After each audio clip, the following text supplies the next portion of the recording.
Yo, my siblings. Okay, I don't think my elder brother knows because I've never really had this conversation with him, right?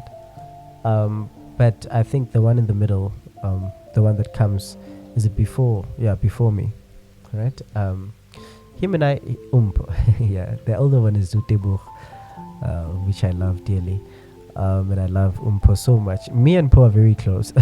I, I think, yeah. Oh yeah, yeah.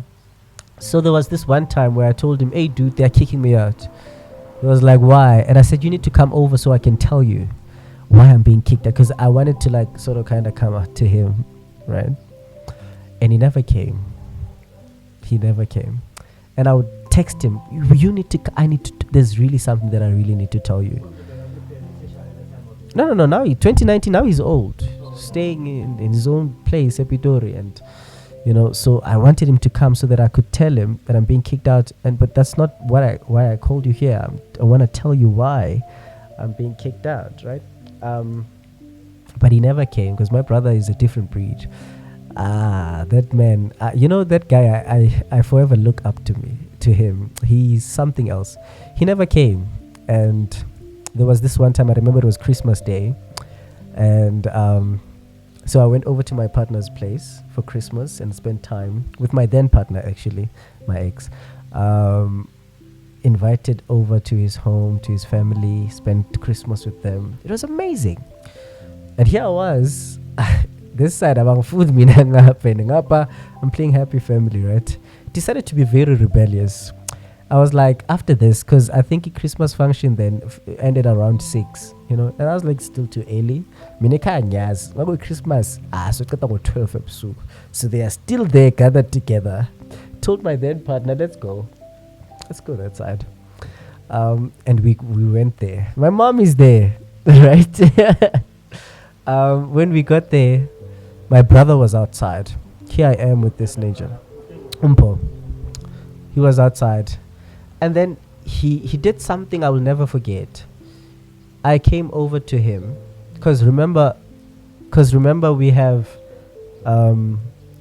our cameras. We take pictures, especially this generation. There's no way your life can ever be a secret unless you're intentional about making it a secret.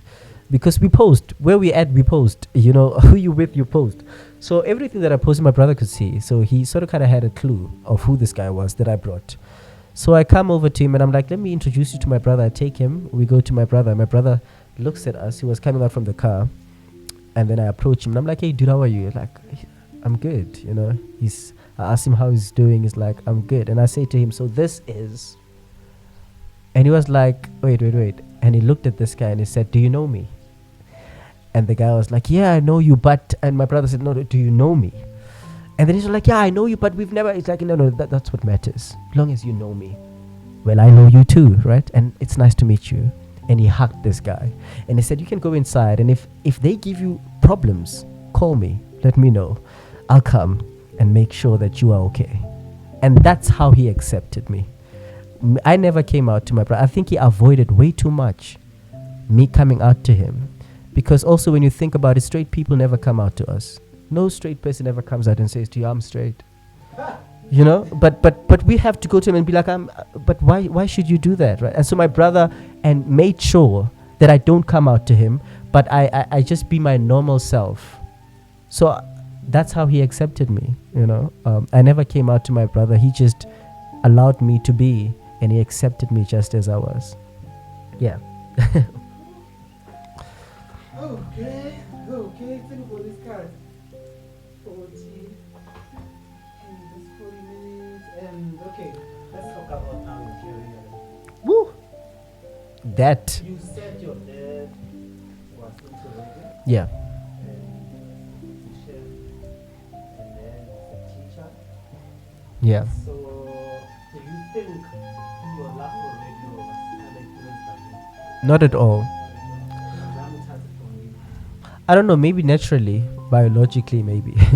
But my love, because if you really think about it, when I grew up, because my career, my life actually where career is concerned, dwindles in different directions. I don't even know what's up, to be quite frank with you.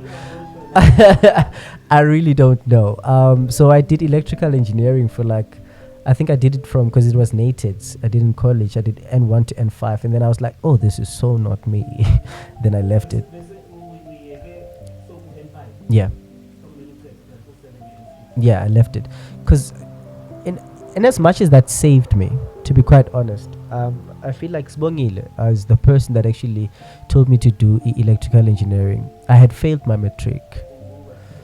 Sibongile is a good friend of mine, which I know from church, because I had failed my matric, both maths and science, simply because I'm not good with maths. I'm not good with science, and my father because my father, when I was because you remember when you are in grade 9, you get the option to choose which subjects you want to do. And my father took me to school and was like, I'm not going to have a child that's going to be doing other subjects but science and maths.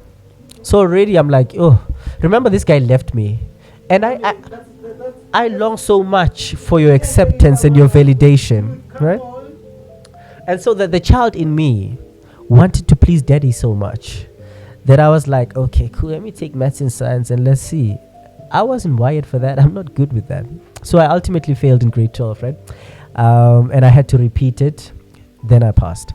And there's this book I love by Fenn Michaels, because I feel like that's just an explanation of my life.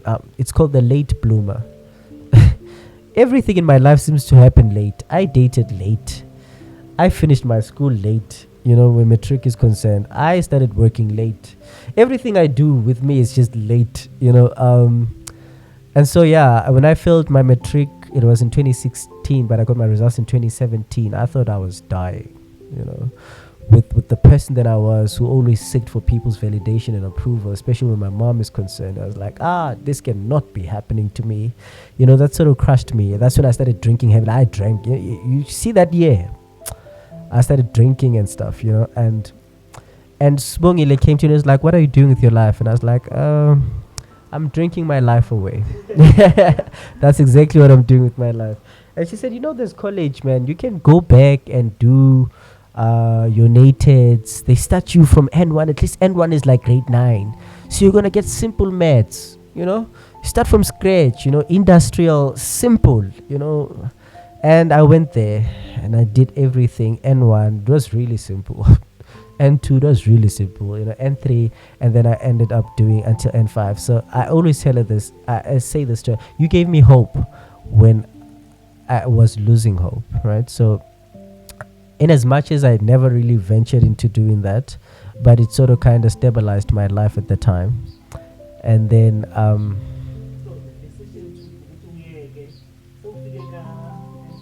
yeah, COVID happened because I got a call from a Toyota forklift where they gave me an internship rather, and they said, okay, please come because we see that you did this and this and this, please come.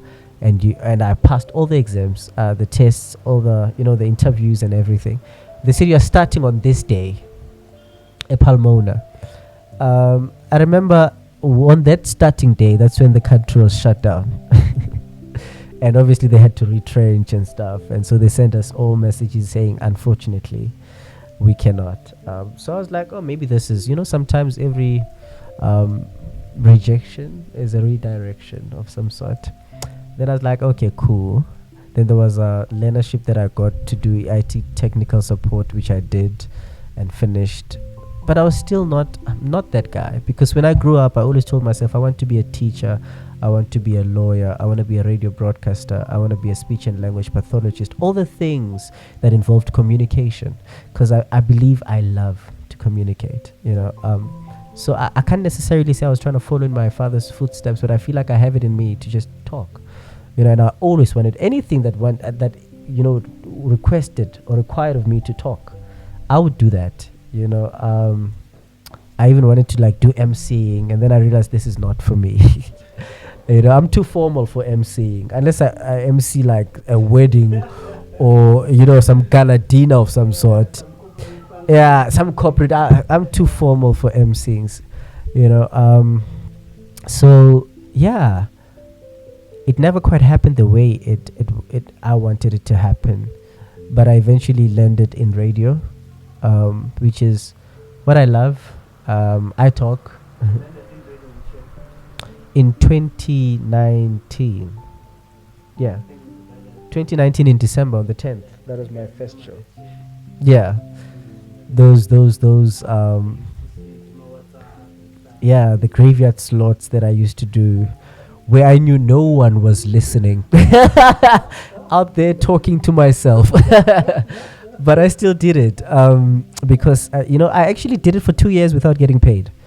Um, because I just loved it, and we can get on 12 episodes, just on 3 in the AMs, and I still consistently went there for 2 years, and yeah, until I found out actually people were being paid, but me, and I was like, fam, I know. Then I texted my manager, and I was like, hey, I don't think angisakhona ukuzela, angisanamali, and then he then made a plan. But I don't think I do radio for money. I think that's what made me to actually linger there for a long time. I do it because I want to do it and because I love doing it. Yeah. And currently I'm venturing into, because I really want to obtain some form of qualification in communication. So I started with my studies this year. Yeah. I don't even have a single qualification that says you can do radio. But yeah, I believe there's certain things that you study for in life, but there's certain things that you are born for in life. Yeah, and I feel like for me, radio, well, I struggled at first. I remember when I started on radio, I wrote a whole show on a piece of paper. So legit, for the 3 hours that I was hosting the show, I was reading a piece of paper from start to finish, like literally reading, until I got used to it, obviously, and then I stopped reading. So yeah, communication is what I love. Yeah, but I do want to have a degree in communications, which is what I started recently. And yeah, I don't think I have that part of my life figured out as yet. To be quite frank, no, yeah, I don't have that figured out as yet. But I love how things are turning out. Yeah. Yeah. Yeah. Jeff Brown once said, thank God we don't get penalized for handing in our purpose late. And so there's no rush. My brother once said to me, take your time with this life thing. Don't rush. Make sure it's worth it. And be sure not to leave yourself behind in your pursuit. And so I always try to, in everything that I do, am I still with me? Is my integrity still intact? That's what matters. I don't know, because I don't think I ever really paid attention to that. I still don't know. I still do radio, but I don't really pay attention, because I even with the people that I try to work with, I often hear them saying, how's the feedback? Everyone that comes to the show, yeah. Well, I hope. Well, I hope. And everyone that comes to the show is always constantly worried about the feedback, how the people responding. I won't say I'm not worried about it, but I try to do what I have to do, and learn as much as I can, and try to be better than I was the previous show. And everything else where listenership is concerned will come to play, So I don't think I follow up on that too much. Yeah. I don't think I do. Yeah. I often hear people say, we love you, we listen to you. And I'm like, yeah. I hope your life is impacted in some way. And I hope you forget me and remember all the things I said and did and forget me. I don't think I matter that much. Yeah. So, spirituality.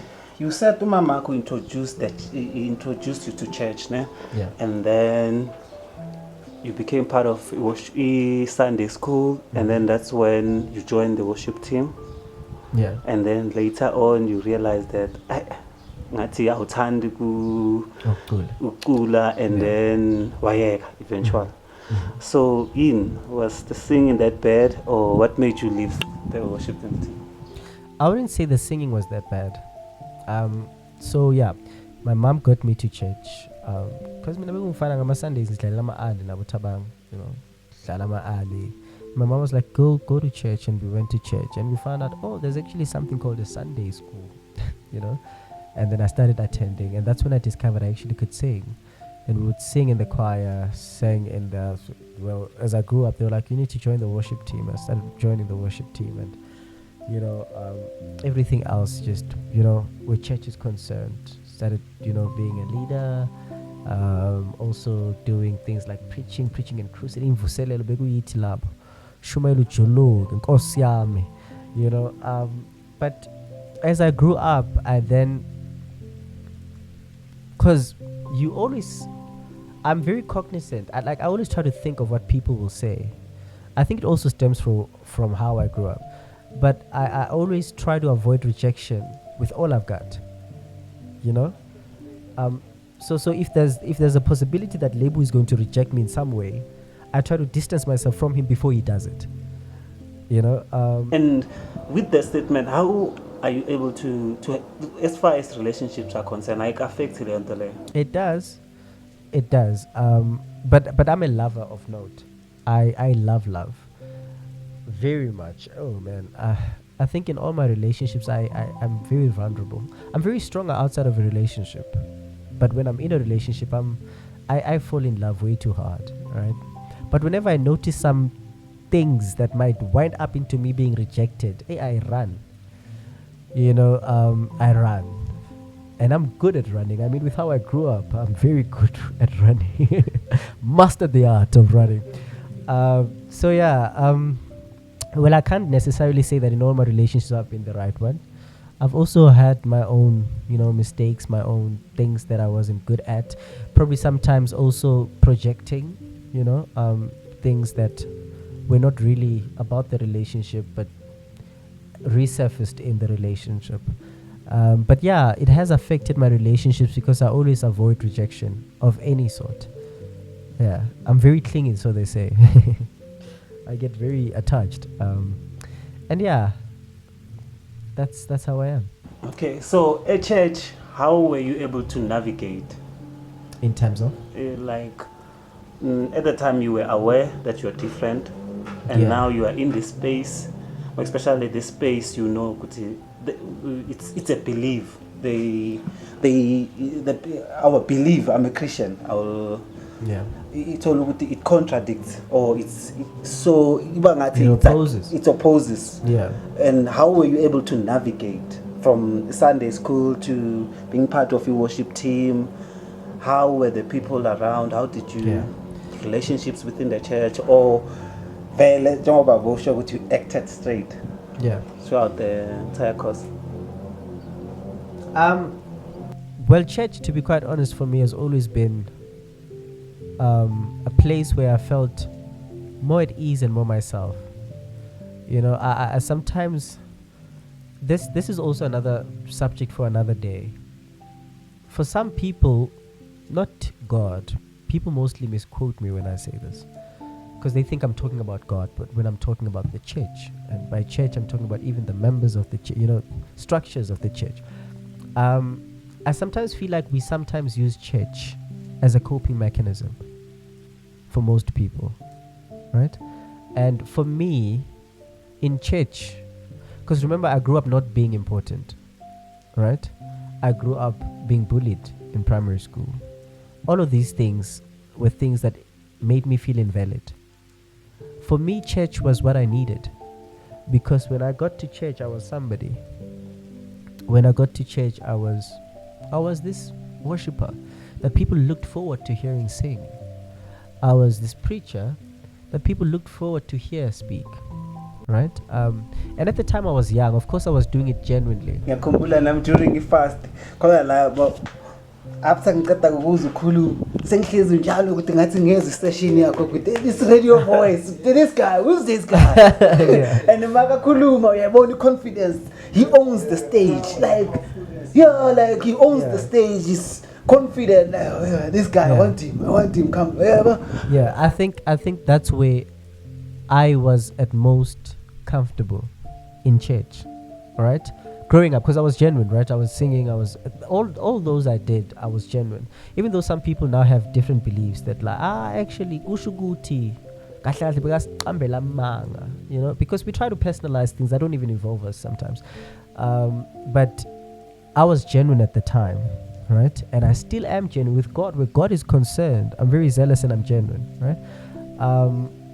But I feel like over time, when I realized that this is the path that I'm living, and it opposes what is going on where I'm at, I sort of went back a bit, and I was like, hey, before they reject me, why not I remove myself from everything? And I was like, no, let me just, so that I avoid, because I know it's going to crush me completely.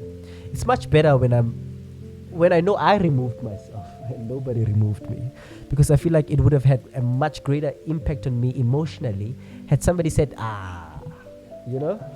So yeah, my whole life I try to calculate the aftermath. Okay, I think I must remove myself. I will cut myself off before you cut me off, you know.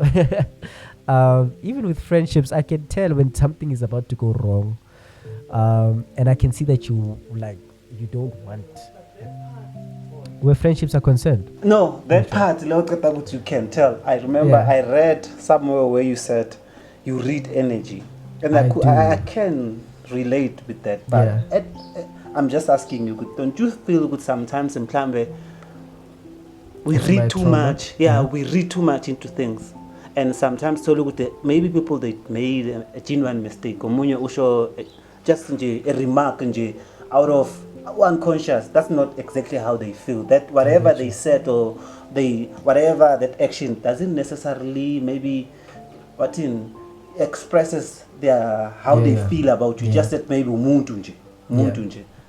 Don't you feel with sometimes in Plambe you're sure, I think that's the area I need to get help because sometimes I think then among it maybe watch something it's Frostan is one of those Frostan and from Lapusing Funwens I look detached because I'm trying to protect myself. It's my coping, it's part of my coping. I get you. Like I said, I'm also human. I'm very subject to error just as much as everybody else. And I feel like with how I remember I was speaking to my mentor, and she said to me, because I told her I read energy too much. Even when I walk into a room, how I engage with people is totally different. I don't engage with you the same way I engage with you, because I read energy too much. I can tell, well, here you can, here you can't, you know. And I feel like, and she said to me, because I was explaining this to her, and she said to me, you read energy as a natural instinct, because with your upbringing, your body and your nervous system is wired to protect you, you know. So everything that you do, you are trying by all means to protect yourself. And like I said, I try to avoid rejection. So when I read energy, to me, it's like, am I safe here? You know, because I long for safeness because it's so unfamiliar with me. You know, my body is not used to being safe. So I always yearn for safety, and I look for safety even where it's not supposed to be looked for. You know, and so with energy, my natural instincts are governing me to, are you safe? Do you feel safe? Well, this person might be safe, but do you feel safe? You know, and then I just, you know, because you could be the most genuine person, I wouldn't know because of how I feel, you know. And sometimes the problem is not with you. Sometimes the problem is with me, and it's the work that I have to do. But I am not as trusting as I should be. Yeah, that one I can relate a lot. Because Nami rejection, especially the rejection part, I know what it does go away. Yeah, it kills a part of you. Yeah, it kills the part of it you. Does. So you go around with the sense of there's something wrong, Nami. Yeah, maybe I'm not good enough. Maybe like, and I know people are like that. Yeah. Utabi so when a genuine mistake or whatever. I know. Yeah. I understand. Yeah, but I was speaking to some gent the other day, and he said something that I think I'm going to use for the rest of my life. And he said, I don't judge people based on what people tell me, but I judge them based on the experience that I have with them. And I understand that this is not the entire definition of who they are. You know, because I've noticed with me, we make up conclusions a lot. I'll tell you a story about me when I was going to work. I think it was on Friday or Thursday last week. And Nyangene Dixie, there's this guy, very quiet, you know, very chilled, fairly good looking. Of course I would know. But fairly good looking. And so I look at this gent, utulile jo. Nyambulisa uyatula. And I'm like, yo, dude, at least you could have said hi. Right? So ngiyahlala next to him and I'm sitting there, I'm making up conclusions in my head. I'm like, yo, I know, you know? And then just as Masingena ngechos, he pats me on the shoulder and he says, and I was like, oh, flip. Again. So he pat me on the shoulder, right? And that's when it dawned on me. Actually, he was genuine. He did not hear me, right? And then obviously I had to tell the driver, hey, short left. And then he got off and was like, thank you. And then he left. And then in my head, I realized how much we can conclude on a person based on what we do not know, right? And just to wrap up what I was saying about the guy that I was talking to, that sometimes you only know this about this person and it doesn't define all of who they are. Just like there's people who find me in my not so good days and they have this worst experience of me when I'm not really at my best. And of course their story of me would be, I kotlagele out, I lungangale out, you know? And that's not the entire definition of me, but it's their experience of me. All right. So yeah, that's how life is. I look at life like that. I had a bad experience no Lebu, but Lebu is not a bad person. I had a bad experience with my mother, but she's not a bad person. So I just refer to moments. It was just a bad moment. It was just a bad experience, but it doesn't mean this person holistically is a bad person. There's some parts of them. There's this song ethi uke waba mhle uThixo, you know, akazange waveske nje wabambi, you know. So there's parts where you've been good, and I can't now just annihilate everything and wipe out every good because of just this one experience that I had that's bad. The only thing, maybe your thoughts about what's happening in the country, what's your opinion with regards to everything in the country that's happening in the country? Load shedding, the leadership, political structure, everything. Yeah. And then Monday we have a shutdown. National shutdown. Are you guys for it or against it? Are you for? I am not for it.